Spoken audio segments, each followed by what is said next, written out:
नमो भगवते वासुदेवाय नम। जय माता दी दोस्तों, शुक्ल पक्ष के आषाढ़ माह में पढ़ने वाली एकादशी देवशयनी एकादशी कही जाती है।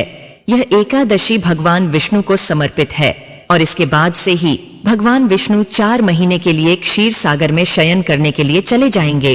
इसके बाद इस पृथ्वी पर 4 महीने तक कोई भी शुभ कार्य नहीं होगा। देवउठनी 11 के बाद से रुके हुए सारे शुभ कार्य, विवाह इत्यादि जो है संपन्न होते हैं। ऐसे में इस साल देवशयनी एकादशी कब मनाई जाएगी, व्रत का पारण कैसे किया जाएगा और व्रत कैसे रखना है, एकादशी व्रत क्यों मनाया जाता है, किस विधि से पूजा करने से भगवान की कृपा प्राप्त करें और देवशयनी एकादशी का महत्व क्या है और इस बार यह कब मनाई जाएगी, यह सारी चर्चा आज के इस वीडियो में हम आपसे करेंगे। तो बने रहना मेरे साथ वीडियो के अंत तक। जी हाँ दोस्तों, अगर भगवान श्री हरि की कृपा चाहिए तो एक छोटा सा निवेदन जरूर करेंगे कि आप वीडियो को लाइक जरूर कर दें और चैनल पर नए हैं तो चैनल को सब्सक्राइब करके कमेंट बॉक्स में एक बार लिख दें जय भगवान विष्णु की। इस बार जो है देवशयनी एकादशी का व्रत कब है, तो सबसे पहले हम बताएंगे कि इस दिन आपको कैसे पूजा करनी है और क्यों यह महत्वपूर्ण मानी जाती है। इस एकादशी से ही भगवान विष्णु 4 महीने तक सृष्टि के संचालन का कार्यभार भगवान शिव के हाथों में सौंपकर योग निद्रा में चले जाएंगे और इस देवशयनी एकादशी के बाद आने वाली पूर्णिमा के ठीक अगले दिन से ही सावन माह प्रारंभ होगा। सृष्टि का संचालन कार्यभार शिव जी के हाथों में होगा। भगवान विष्णु और मां लक्ष्मी के साथ में भगवान शिव का पूजन इस एकादशी को किया जाता है। इस बार जुलाई के इसी महीने में एकादशी व्रत का संयोग है जिसमें 300 संयोग है। पहली एकादशी व्रत 2 जुलाई को रखी जाएगा जो कि आषाढ़ महीने के कृष्ण पक्ष की योगिनी एकादशी का व्रत था। इस बार उदया तिथि के अनुसार 17 जुलाई आषाढ़ माह के शुक्ल पक्ष की देवशयनी एकादशी का उपवास रखा जाएगा और 31 जुलाई को सावन महीने के कृष्ण पक्ष की कामका एकादशी का व्रत रखा जाएगा। भगवान विष्णु की विधि विधान से पूजा करने का खास मंत्र है कि उनके नाम का जाप किया जाए और भगवान विष्णु को शयन कराया जाए। मंत्र जपते समय जगन्नाथन भगवान का स्मरण जरूर से कर लें। इसके बाद एकादशी के दिन भगवान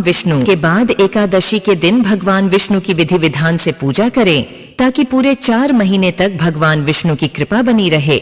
इसके लिए देवशयनी एकादशी के दिन एक चौकी पर लाल पीला वस्त्र बिछाकर भगवान विष्णु की मूर्ति या तस्वीर रखकर दीप जलाएं। उन्हें पीले वस्त्र अर्पित करें, फिर पीली वस्तुओं का भोग लगाएं और भगवान विष्णु के मंत्रों का जाप करें। अगर कोई विशेष मंत्र नहीं आता तो केवल हरि नाम का भी निरंतर जाप करते रहे। अगर मंत्र जाप कर रहे हैं तो तुलसी का या चंदन की माला से जाप करें तो अत्यंत शुभ रहेगा। फिर कपूर जलाकर आरती करें और भगवान विष्णु को सायंकाल जिन्होंने भी भगवान विष्णु की पूजा की या अपने घर के मंदिर में शयन कराया है उन्हें 4 महीने तक भगवान विष्णु की इसी मुद्रा की पूजा करनी चाहिए या फिर देवउठनी एकादशी के दिन विधि विधान से भगवान को जागना चाहिए। भगवान विष्णु की पूजा में तुलसी के पत्ते भोग के साथ जरूर रखें और एक दिन पहले तुलसी के पत्ते तोड़कर रख ले और इस दिन भगवान विष्णु के सामने एक लोटा जल भरकर रखें। कोई भी मौसमी फल या पीली मिठाई हो तो उसका भोग भगवान विष्णु को लगाते रहे तुलसी का पत्ता। यदि भगवान के भोग में रखते हैं तो भगवान ऐसे भोग से संतुष्ट रहते हैं और भोग उसी का करते हैं। और आपके पास कोई फल मिठाई है तो आप उसके साथ में जरूर से तुलसी का पत्ता भगवान के सामने रखें। भगवान प्रसन्नता से उसे स्वीकार करके आपकी मनोकामना पूर्ण करेंगे और आपकी इच्छा पूर्ण करेंगे। इस बार एकादशी की तिथि 16 जुलाई मंगलवार की रात 8:35 से प्रारंभ होगी जो कि 17 जुलाई बुधवार की रात 9:03 पर एकादशी तिथि समाप्त होगी। इसीलिए उदया तिथि के अनुसार इस बार 17 जुलाई बुधवार को ही देवशयनी एकादशी का व्रत रहेगा और जितने भी ग्रस्त जन हैं, वैष्णव जन हैं, केवल इसी दिन उपवास रखेंगे। दशमी तिथि के नियमों का पालन 16 जुलाई को करते हुए तुलसी के पत्ते भी 10वीं तिथि को ही तोड़कर रख लेने चाहिए और 17 जुलाई बुधवार को सूर्योदय सुबह 5:55 पर होगा और सूर्यास्त 7:01 पर होगा। ब्रह्म मुहूर्त सुबह 4:18 से 5:06 तक रहेगा। इस दिन शुभ योग भी बन रहे हैं। अमृत काल दोपहर 4:02 से 6:03 तक रहेगा। शुभ योग सुबह 7:04 तक रहेगा और बाद में शुक्ल योग प्रारंभ हो जाएगा। राहु काल दोपहर 12 बजे से 1 बजे तक रहेगा और देवसैनी एकादशी के दिन 4 संयोग बन रहे हैं। देवसैनी एकादशी के दिन सर्वाधिक योग, अमृत सिद्ध योग, शुभ योग, शुक्ल योग बन रहे हैं।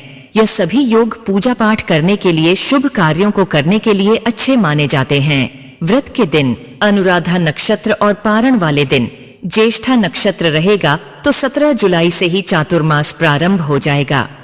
चातुर्मास का जो महीना होता है वह पूजा पाठ करने के लिए शुभ माना जाता है। द्वादशी तिथि प्रारंभ होगी 17 जुलाई बुधवार की रात 9:04 से। इसी के साथ हरिहर योग का समय शुरू होगा और 18 जुलाई गुरुवार की रात 8:04 पर द्वादशी तिथि समाप्त होगी। द्वादशी तिथि के दिन अगले दिन यानी कि 18 जुलाई गुरुवार को सूर्योदय सुबह 5:55 पर होगा और सूर्य अस्त शाम 7:01 पर होगा। ब्रह्म मुहूर्त सुबह 4:19 से 5:30 पर रहेगा। राहु काल दोपहर 1:03 से 3 बजे तक रहेगा। फिर द्वादशी तिथि प्रारंभ हो जाएंगी। हरिभासर का समय होता है। इस समय व्रत खोला जाता है, इसका ध्यान रखना है। और मान्यताओं के अनुसार हरिभासर के समय एकादशी का व्रत नहीं खोला जाता। हमेशा सूर्योदय के बाद एकादशी का व्रत खोलना चाहिए। एकादशी व्रत होने से पहले भगवान विष्णु की विधि विधान से पूजा करें और अपने सामर्थ्य के अनुसार दान दक्षिणा देकर किसी योग्य व्यक्ति को गुरुवार के दिन सुबह 5:02 से लेकर 8:10 के बीच एकादशी का पारण करें और उपवास खोलें। उपवास हमेशा तुलसी के पत्ते मुंह में रखकर जल पीकर के ही खोलें। उपवास के बाद मौसमी फलों से या जूस या किसी सात्विक भोजन से ही चावल इत्यादि खाकर व्रत का पारण करें। द्वादशी के दिन चावल खाना बहुत ही शुभ माना जाता है। तो पारण वाले दिन गुरुवार का दिन है, तो इस दिन उपवास भी रखना चाहते हो तो उन्हें सुबह की पूजा करने के बाद ही तुलसी पत्र और जल से मौसमी फलों से अपना व्रत का पारण करके जो है गुरुवार का व्रत प्रारंभ करना चाहिए। तो आप सभी इस तरीके से जो है एकादशी व्रत की पूजा को कर सकते हैं। अब आप एकादशी के दिन एक काम जरूर से कीजिए। एकादशी मैया की जो कथा होती है वह आप सभी को जरूर से सुननी है। तो देवशयनी एकादशी व्रत की जो कथा है वह कुछ इस प्रकार है। एक बार की बात है, धर्मराज युधिष्ठिर ने कहा, हे केशव, आषाढ़ शुक्ल एकादशी का क्या नाम है? इस व्रत के करने की विधि क्या है और किस देवता का पूजन किया जाता है? श्री कृष्ण कहने लगे कि हे युधिष्ठिर, जिस कथा को ब्रह्मा जी ने नारद जी से कहा था वही मैं तुमसे कहता हूँ। एक बार देवर्षि नारद जी ने ब्रह्मा जी से इस एकादशी के विषय में जानने की उत्सुकता प्रकट की। तब ब्रह्मा जी ने उन्हें बताया, सतयुग में मानधाता नामक एक चक्रवर्ती सम्राट राज्य करते थे।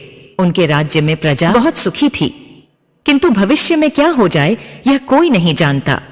अतः वे भी इस बात से अनभिज्ञ थे कि उनके राज्य में शीघ्र ही भयंकर अकाल पड़ने वाला है। उनके राज्य में पूरे 3 वर्ष तक वर्षा न होने के कारण भयंकर अकाल पड़ा। इस अकाल से चारों ओर त्राही त्राही मच गई। धर्म पक्ष के यज्ञ, हवन, पिंडदान, कथा व्रत आदि में कमी हो गई। जब मुसीबत पड़ी हो तो धार्मिक कार्यों में प्राणी की रुचि कहाँ रह जाती है। प्रजा ने राजा के पास जाकर अपनी वेदना की दुहाई दी। राजा तो इस स्थिति को लेकर पहले से ही दुखी थे। वे सोचने लगे कि आखिर मैंने ऐसा कौन सा पाप कर्म किया है जिसका दंड मुझे इस रूप में मिल रहा है। फिर इस कष्ट से मुक्ति पाने का कोई साधन करने के उद्देश्य से राजा सेना को लेकर जंगल की ओर चल दिए। वहां विचरण करते करते एक दिन वे ब्रह्मा जी के पुत्र अंगिरा ऋषि के आश्रम में पहुंचे और उन्हें साष्टांग प्रणाम किया। ऋषिवर ने आशीर्वचनोपरांत कुशल क्षेम पूछा। फिर जंगल में विचरने व अपने आश्रम में आने का प्रयोजन जानना चाहा। तब राजा ने हाथ जोड़कर कहा, महात्मन, सभी प्रकार से धर्म का पालन करता हुआ भी मैं अपने राज्य में दुर्भिक्ष का दृश्य देख रहा हूँ। आखिर किस कारण से ऐसा हो रहा है? कृपया इसका समाधान करें। यह सुनकर महर्षि अंगिरा ने कहा, हे राजन, सब युगों से उत्तम यह सतयुग है। इसमें छोटे से पाप का भी बड़ा भयंकर दंड मिलता है। इसमें धर्म अपने चारों चरणों में व्याप्त रहता है। ब्राह्मण के अतिरिक्त किसी अन्य जाति को तप करने का अधिकार नहीं है, जबकि आपके राज्य में एक शूद्र तपस्या कर रहा है। यही कारण है कि आपके राज्य में वर्षा नहीं हो रही है। जब तक वह काल को प्राप्त नहीं होगा तब तक यह दुर्भिक्ष शांत नहीं होगा। दुर्भिक्ष की शांति उसे मारने से ही संभव है। किंतु राजा का हृदय एक नरपराध शूद्र तपस्वी का शमन करने को तैयार नहीं हुआ। उन्होंने कहा, हे देव, मैं उस निरपराध को मार दूं, यह बात मेरा मन स्वीकार नहीं कर रहा है। कृपा करके आप कोई और उपाय बताएं। महर्षि अंगिरा ने बताया, आषाढ़ माह के शुक्ल पक्ष की एकादशी का व्रत करें।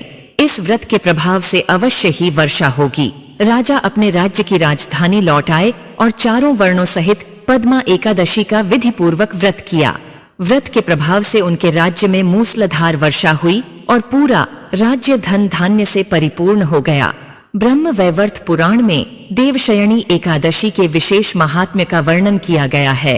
इस व्रत से प्राणी की समस्त मनोकामनाएं पूर्ण होती हैं। तो इस प्रकार से आप इस एकादशी व्रत को रखकर भगवान विष्णु की कृपा को प्राप्त कर सकते हैं।